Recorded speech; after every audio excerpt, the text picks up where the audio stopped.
88 to 91 FM. BBC Radio 2. Hello, this is 7 More Days That Rock the World, and I'm Stuart Maconie. And right now, I hope you're under the bedclothes with a torch and a tranny, if you see what I mean, because that illicit teenage thrill, the bad reception, those seasick DJs, the authentic sound of revolution and its subsequent defeat at the hands of the man in his Ganex raincoat is what tonight's show is all about. Oh yes, Jim Ladd. Her name is Caroline.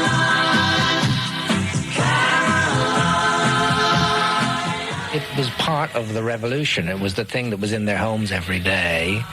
It was a bunch of young people doing it against the entire sort of forces of the establishment.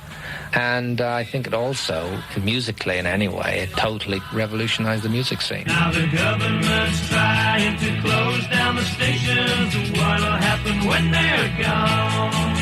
You won't hear the music that you like any old time of day or night.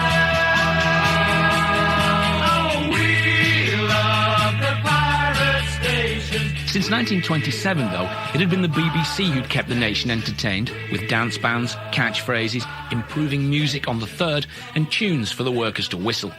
But even before the war, a significant number of British wireless enthusiasts looked to racy foreign stations for their audio kicks. Radio Lyon or Normandy, Radio Athlone, Mediterranee, and of course, Radio Luxembourg. The latter enjoyed a considerable UK listenership, despite a 1936 broadcasting committee that stated foreign commercial broadcasting should be discouraged by every available means. Hitler did the job for them. When war broke out in 1939, commercial broadcasting into the UK ceased. The BBC had their monopoly again. Well, Cumberland Gap, 15 miles on the Cumberland Gap, Cumberland Gap, Cumberland Gap, 15 miles on the Cumberland Gap. Well, the Cumberland Gap ain't nowhere 15 miles from Middlesbrough. Cumberland Gap ain't nowhere 15 miles from Middlesbrough. Cumberland Gap, 15 miles on the Cumberland Gap, Cumberland Gap, Cumberland Gap, 15 miles on the Cumberland Gap. But in the late 1950s, with the coming of rock and roll, teddy boys and rhythm and blues, and more importantly, with the coming of the teenager, Luxembourg enjoyed a renaissance. Pop on the BBC meant the Saturday Skiffle Club, or as it was later, the Saturday Club, after the skiffle craze ended. Whatever the title, the presentation style was that of a kindly but sensible vicar presiding over a Sunday school picnic. The only other way to hear pop was to tune to Radio Luxembourg, the only outside broadcaster to the UK that had restarted after the war. The Luxembourg signal could only reach here after dark, and even then it faded in and out for long periods.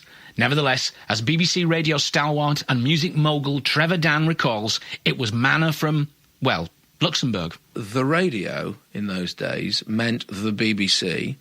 The BBC played pop music for a few minutes a day on some days, and very grudgingly you felt as a consumer.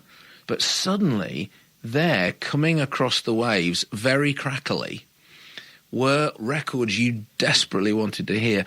The teenage Noel Edmonds was similarly hooked. Radio Luxembourg was the first point at which I was a selective listener.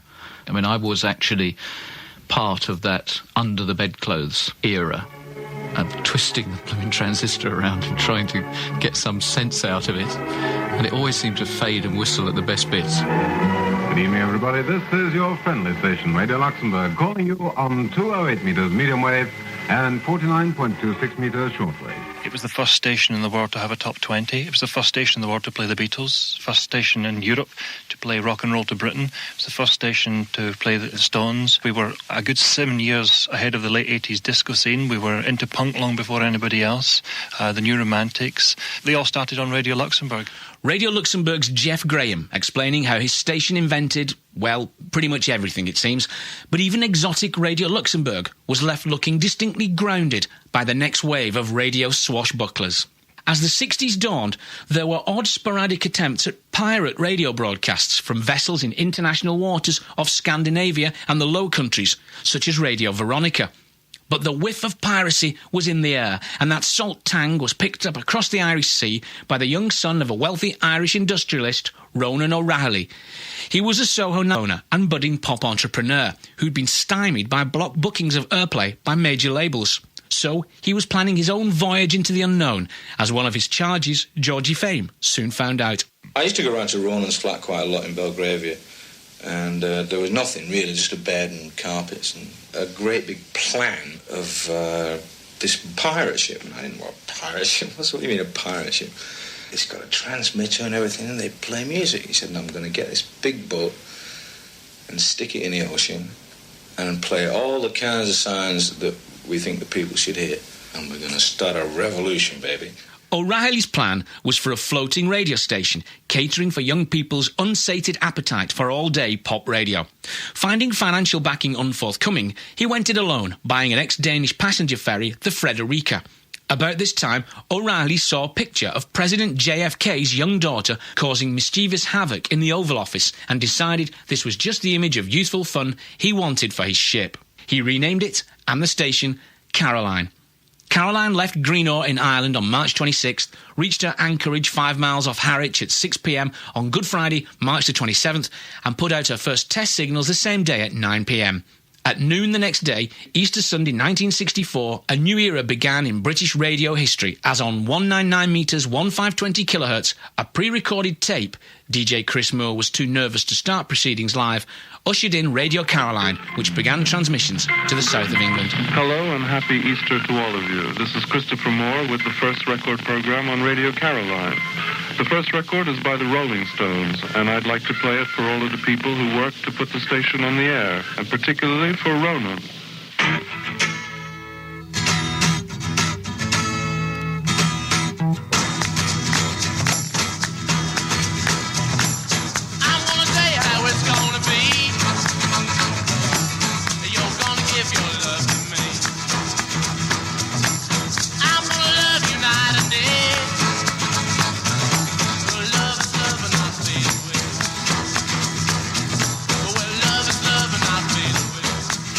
Radio Caroline's first disc, the Rolling Stones' Not Fade Away, surely a wry dig at the vagaries of Radio Luxembourg's reception.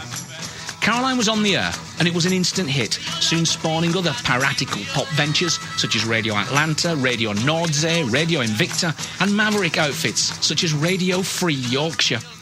Then, November 19th, 1964 saw the launch of a station that was to rival Caroline in popularity and impact. Well, if you're feeling down, come on and get happy. With wonderful Radio London.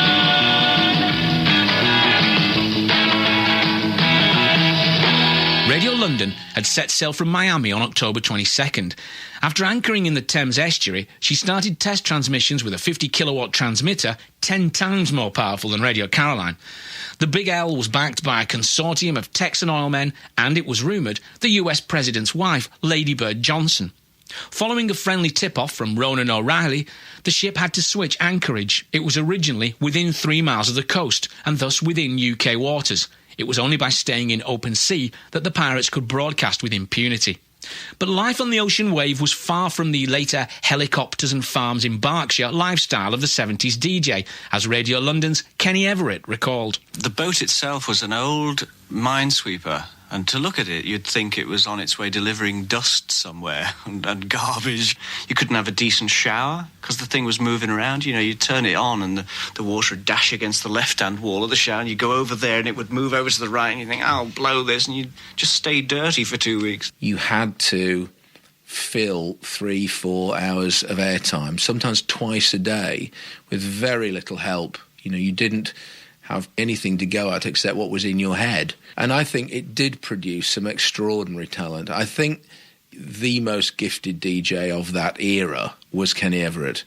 Just extraordinary because he was so inventive. We had a news department, which was a small room, and we used to tell visiting press people and photographers, and we said, don't go in there. It used to have da-da-da-da written on the door, computers at work, rip and read machines, all glurging out news. And if they'd actually bothered to walk in, they'd have seen a VHF radio, a tape machine, and a typewriter. We used to steal it off the BBC. But the BBC got us one day, because they broadcast an item that didn't exist, there's a hole appeared in Oxford Street, police are looking into it. And we, of course, went, hole in Oxford Street, police are looking into it. We went down and read it over the air, and of course they went, got you. I think the other person who came out of it so brilliantly was Peel, because Peel was the one who first said, well, bugger the format. I want to play the records people out there really want to hear. So he would fill his shows with Frank Zappa and Captain Beefheart and these wonderful, wonderful, eye-opening people that you just were never given access to by the BBC. It really is actually a magic record. It's one of these things that you look at it on the turntable like you're expecting it to drift away and disappear. It is so beautiful. There's so much to that. Somebody used to have to do a double shift. Somebody would have to do the midnight to 2. And this was always seen as a bit of a bind, really, because everybody else wanted to go up and watch blue movies. And all people just wanted to go and have a drink and watch TV or go to bed or something. And so I volunteered to do it. And when it dawned on me that nobody on the ship was actually listening to what I was doing, I dispensed with the format entirely and started playing all of these records, And it wasn't until actually, or so legend has it, apparently Brian Epstein phoned Radio London and said, hey, what a great idea. They're sort of like, what idea? And they switched on and to the programme one night, absolutely horrified. You've been listening to the brand new Beatles album, heard for the first time exclusively, of course, on Radio London. It's called Sgt. Pepper's Lonely Hearts Club Band, and you've also been listening to, what's this program called? It's got a special name. Well, It's All Happening or something, or, yeah, It's All Happening. There you go, telling you where to go this weekend and all the excitement that's going on in and around.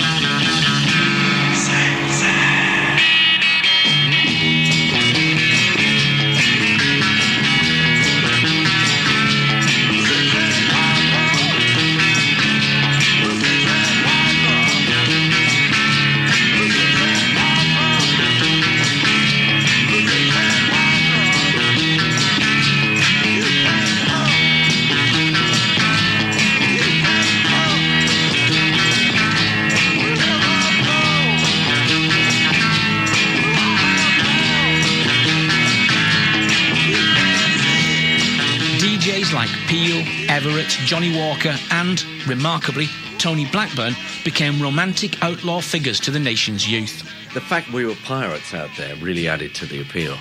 And it was great to go on shore and do these gigs, You're pirate DJ, Johnny Walker. People loved it. Oh, yeah, no, that was brilliant. The image of the sort of swashbuckling outlaw out there on the high sea. Yeah, it was great. I think what made it work, because let's face it, some of the broadcasting was pretty low rent, was just the glamour and the excitement. The whole fact that they were pirates, they was just so exciting and gallant. The piratical life on the medium wave vibe with this brash American radio was intoxicating. It was glamorous, when you're 21 years old, you don't notice the fact that you probably are not in a very plush surroundings. But nevertheless, when you're 21 years old, it's an adventure, and I loved every moment of it, and I knew that it was going to bring about something completely revolutionary. Tony Blackburn, who may have inspired devotion from the kids on land, but fostered mutiny among his shipmates. Most of the time we were all united in our hostility towards Tony Blackburn, poor fella. Kenny Everett was on there as well, and he and I used to spend a great deal of time discussing Tony Blackburn and his ultimate downfall. We were sitting in the mess that was this boat, and for no apparent reason that we could think of, somebody probably insulted him about the amount of teeth he was wearing that day. He came rushing into the mess. He said, "One day, I'm going to be the greatest DJ in Britain," and ran out. And we sort of looked up from our dirty magazines and said, oh, fine, yes. And there he was, suddenly the best DJ in Britain. It wasn't just a question of a new style of broadcasting. The Pirates played music that would never have found an outlet elsewhere. Rock journalist Johnny Black. The pirates had quite a considerable effect on the music industry and in opening the music industry up to new kinds of music. There were records which were definitely pirate radio hits. David McWilliams' Days of Pearly Spencer, for some reason, comes to mind. Managers who had bands would target the pirates. If you wanted to launch a record by some cool new young band, it was better to get them onto pirate radio than to get them onto the BBC, because the BBC at that point almost had a stigma about it. If you were being played by the BBC, you were in the same bag as Joe Loss, and therefore you were probably not very cool. A tenement, a dirty street, walked and worn by shoeless feet, in silence long and so complete, watched by a shivering sun. Old eyes in a small child's face, watching as the shadows race through walls and cracks and leave no trace, and daylight's brightness shone. The days of Pearly Spencer.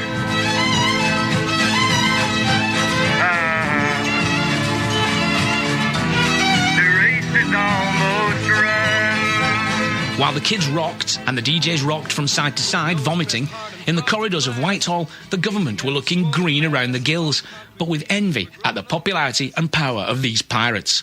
But cutthroats or swashbucklers, the nation debated. Who is the government to decide that people may not have what they want? The BBC, if I may say so here, has quite clearly failed to cater for this section of the public. If the BBC had met their needs, then the pirates would never have arisen. I think everybody in the team will agree that if commercial radio stations on land are agreed, then the pirate ships will sink. And nobody's going to do it uncomfortably, being seasick at the time, 5 miles off the coast, if you can do it comfortably with a glass of gin in your hand from a deck chair or from an armchair. So that there's no future to them if there is commercial radio allowed in this country. From the day that Caroline appeared, the UK government had made threatening noises, but no serious action was taken. Now, however, 20 million people were listening. Harold Wilson's Labour government were determined to silence the pirates, but it was no easy task, legislating against a pastime which was providing a third of the population with the best fun they'd had in a long time. Inevitably, the BBC and the government came over as out-of-touch killjoys. For a time, there was a phony war. The authorities made dire threats, but did nothing. But then, in a dispute between two pirate radio entrepreneurs, Major Oliver Smedley shot and killed one Reg Calvert. The image of the offshore stations as jolly buccaneers was shattered. It was time for the government to go to work. They wheeled out their big gun, courtesy of Tony Benn, the terrifying Marine Broadcasting Offences Act. The government went on the offensive, explaining why the pirates must be stopped.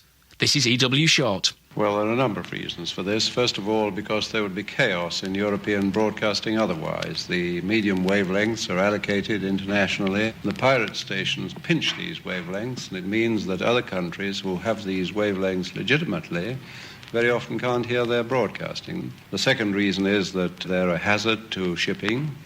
And thirdly, of course, they're acting illegally, and we live under the rule of law in this country. And if these wealthy interests who run these ships can cock a snook at the law, this brings the law into disrepute. Tony Wedgwood Benn at the time, he had these really staring mad eyes. He was on a mission from somewhere. And he was Postmaster General, so he was in charge of all this thing. And he was just this wild, mad-eyed, staring despot, you know. And then made up whole stories about we interfered with ship-to-shore safety signals, and, all it was that we had transmitters and we had a lot of people listening and they couldn't control it. And governments don't like that. The pirates responded to this broadside with their own propaganda offensive. You have been found guilty of listening to an offshore commercial station. Therefore, your punishment must be severe. I sentence you to listen to the BBC Light for the rest of your life. Anything but that! Order! Any more of this contempt of court, and it will be the Home Service.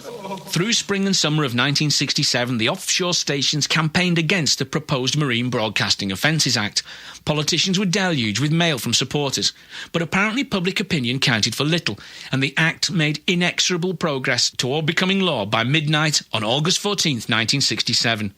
Famous friends bade tearful farewells. This is Ringo, and I'm just saying cheerio to all you Radio London listeners, because as you know, we're going off the air. It's a bit of a pity, and the radio will never be the same, but it's one of those things. This is Mick Jagger here saying hello to Radio London. We're very sad to see you go. We hope to see you one day again. So you've given us a lot of good times. Thank you very much. Goodbye. Big old time is 3 o'clock, and Radio London is now closing down. Many listeners have just joined Radio Caroline South on 259 meters in the medium wave band. They've joined us because a sister of offshore commercial radio has just gone off the air, and we are now alone. And as we enter this new phase in our broadcasting history, you naturally have our assurance that we intend to stay on the air because we belong to you and we love you.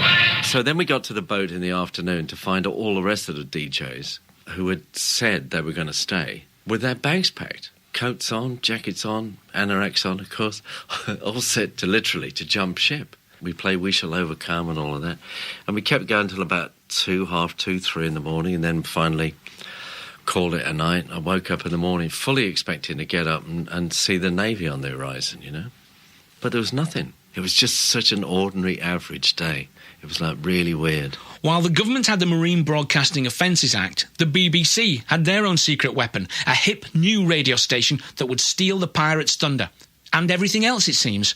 Even Tony Blackburn. I found the BBC very forward in their thinking. You know, it wasn't, you mustn't do this, you mustn't do that. We were a brand new breed of disc jockey, and they were actually wanting us to reproduce that sound that we had on the pirate radio ships. Downhearted but defiant, Johnny Walker stayed on board, refusing the blandishments of the BBC. Everybody said, you're crazy, you should go to Radio 1, which is where a lot of the others had all gone to.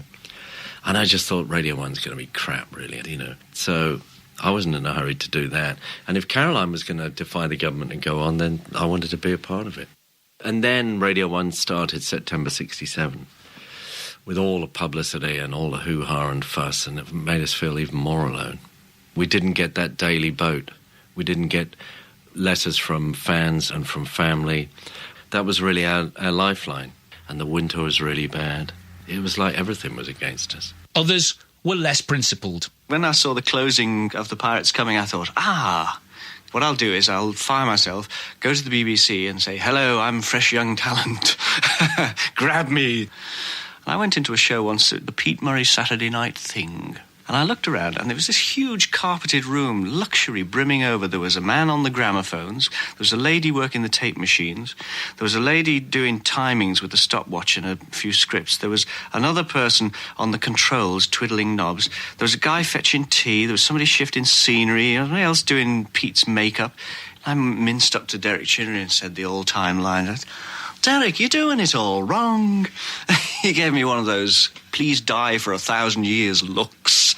And I was never heard of again for about 7 months. Yes, stand by for this new revelation in British radio. A new BBC channel on 247 meters called Radio 1, bringing you music all day. Music at morning time, music at night time, and music whenever you feel it's the right time to switch on and groove to the sounds that will let you know that you are happy that you own a radio, and you can tune to the station that gives you a plentiful portion of powerful pop and is ready to serve you the music non-stop. So wait for the news that will happily say Radio 1 is at last on the way. 5, 4, 3, 2, 1. The wonderful BBC planned to launch their 2 new radio stations, Radios 1 and 2. The former would provide a new home for many a pirate and their audience. The nation's youth held its breath, as on that fateful autumn morning, September 30th, 1967, we prepared for a sea change in the landlubbers of the BBC. Well, there we end broadcasting in the live programme, not just for today, but, as it seems, forever. But in only a few hours' time, the BBC will open up on 247 metres and 1,500 metres and VHF. That's at 5:30. And then at 7 o'clock on 247 metres, Tony Blackburn will open and swing into our new Radio 1 network. We hope you'll be with us. Now, with the clock ticking slowly up to 7 a.m., it's going to be time to welcome Radio 1's first early show on 247 metres medium wave, whilst Breakfast Special continues on Radio 2. 10 seconds to go before Radio 1, Tony Blackburn, and Radio 2, Paul Hollingdale. Stand by for switching. Get tuned to Radio 1 or 2. 5, 4, 3. Radio 2, Radio 1, go. The voice of Radio 1. Just for fun. Music too much. And good morning, everyone. Welcome to the exciting new sound of Radio 1.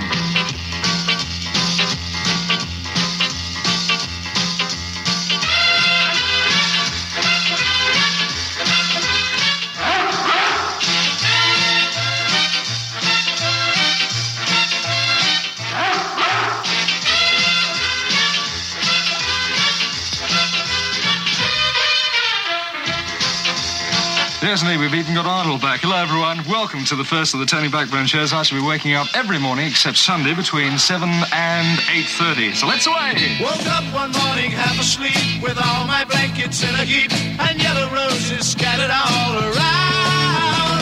The time was still approaching, for I couldn't stand it anymore. So Mary goes upon my eider down. I'm just sitting, watching flowers in the rain. Feel the power of the rain. As it's my first day with the BBC, they really do go out of their way to make you feel welcome. As I came in, the flag was raised from the top of the building. A doorman tripped me up and they fired 21 guns and they all missed. Just don't not get it. It's all scripted. It's ridiculous. There's no freedom. Well, I can on it. assure you it's not. Absolutely. I've been down to Tony Blackburn in the morning. It's absolutely ad-lib. The whole thing. They're told what to say. We don't want Radio 1 for a start. You can get rid of it. It's a waste of money. It's a poor imitation of the pirate stations. A very poor imitation of the pirates. I think we all felt that Radio 1 was a pale shadow of what we'd enjoyed from pirate radio. What they didn't have when they came on land was the freedom that had made them great. But it was all over bar the shouting. In the end, even buccaneering Johnny Walker jumped ship to the BBC. Though Caroline continues to this day, and though the tower blocks of London reverberate to illegal drum and bass stations, the glory days of the pirates were over. Apart from Arnold, the hilarious dog sound effect, reaching a wider audience, what was their legacy? You know, if it hadn't been for Radio Caroline and Radio London, and some of the other pirate ships that came around the coast as well, well, I mean, they just revolutionised everything. You know, I'm very proud to have been a part of that. I think the passing of the Marine Offences Act actually changed the course of British history, because the young people who campaigned on behalf of pirate radio, or free radio as it came to be known, we voted for the Conservative Party, because they were the people who were in favour of commercial radio on land, and they were, you know, by extension kind of on our side. And that narrow majority that Edward Heath won in 1970, I think, had a small deal to do with the fact that his party seemed to us to be in favour of commercial pop radio, whereas the Labour Party didn't. So there you have it, the long-suspected link between Tony Blackburn and the rise of Thatcherism. Of the two stations launched on that September morning, Radio 2 has gone on to be the most revered and imitated music and speech network on earth. Radio 1, sadly, was never heard of again. I'm Stuart Maconie, and this was a Smooth Operations production.